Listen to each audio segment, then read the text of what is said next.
So, we have information that you're developing some sort of device. Explain.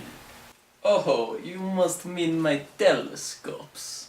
If that's what you call it, yes. Well, what are you wanting to know? Alright, tell me what's the function for it. The telescope's diameter is much bigger than that of your eye, so it allows you to gather a full view of the night sky. There is a design to focus light at one single point, magnifying that image. We have information that there are multiple types of your thing called telescopes. There are. There are 3 to be exact. Keep going. I've been working on 3 telescopes right now. I have designed a refractor, Newtonian reflector, and Schmidt-Cassegrain.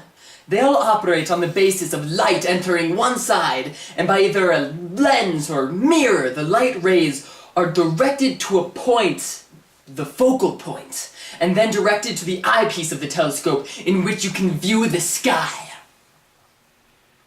What are the differences and how do they each operate? I'll begin with the refractor. I assume you have some sort of diagram in your file. May I see it?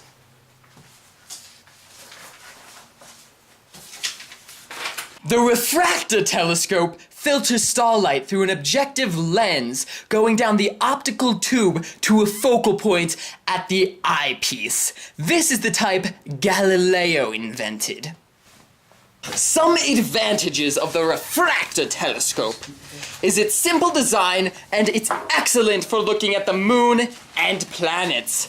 However, some disadvantages is it's not very good for nebula and galaxy viewing. And it costs more money than a simpler telescope.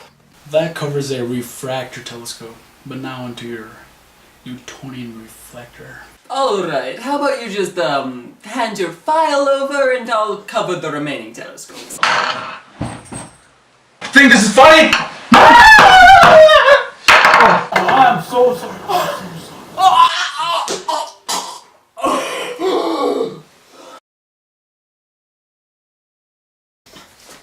So, can I see the file? Oh, yeah, sure, man. Here you go. Thanks, appreciate it.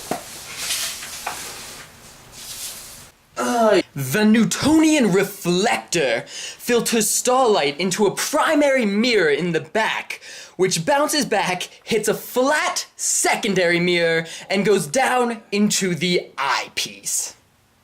Some advantages of the Newtonian reflector are its low cost. It is very good for planetary viewing, and it has very bright images. A few disadvantages are the fact that it requires regular alignment, and the image is portrayed upside down and backwards.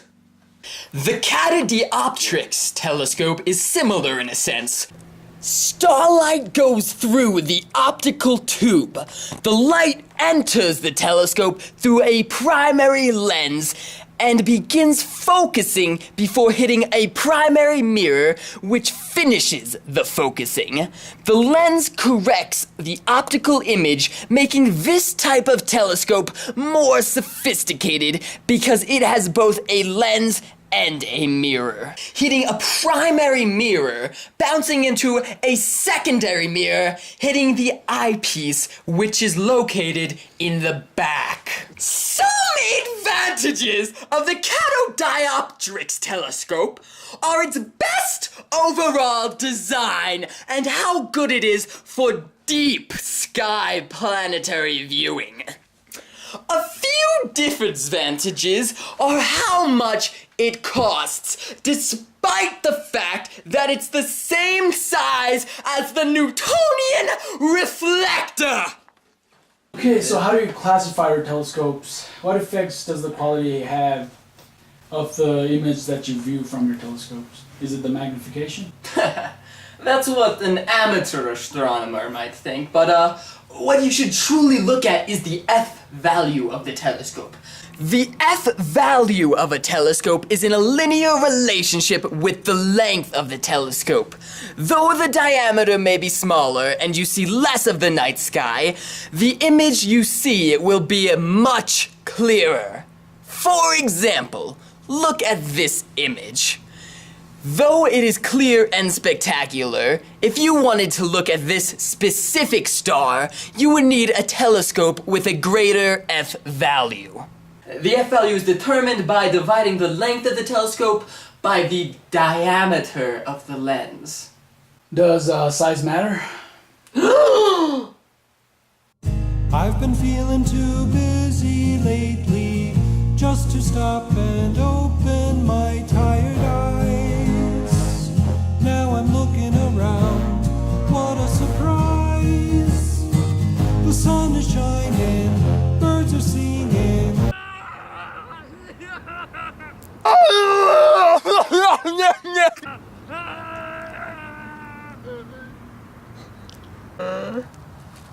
I want a bite of my chocolate Twinkie? Not with a telescope like that.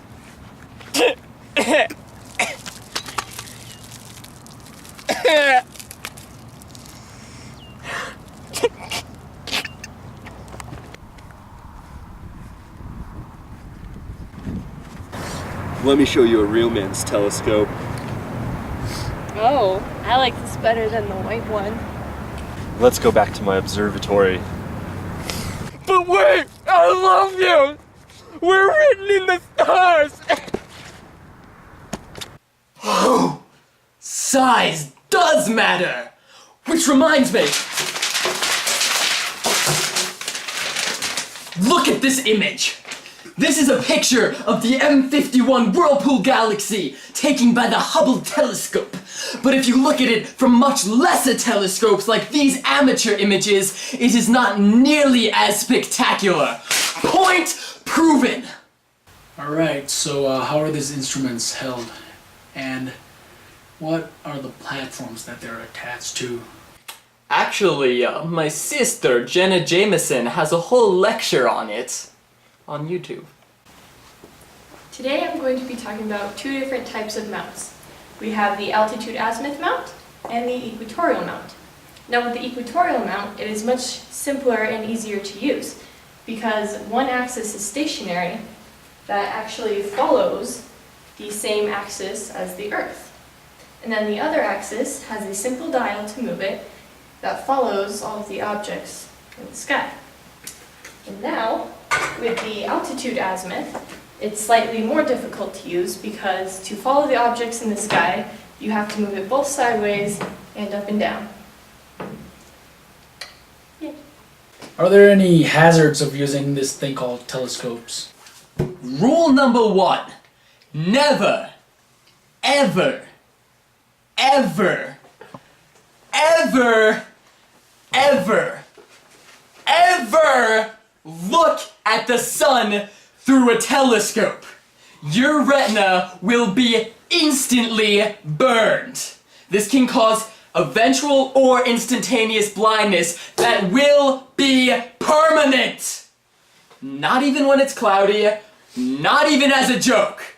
Do you understand the pertinence of this? Never point a telescope at the sun! Alright, man. Alright. Okay, so I guess we don't have any evidence of you really harming us, so you are free for now, man. What? Thank you. Have a good day. Lately, just to stop and open my tired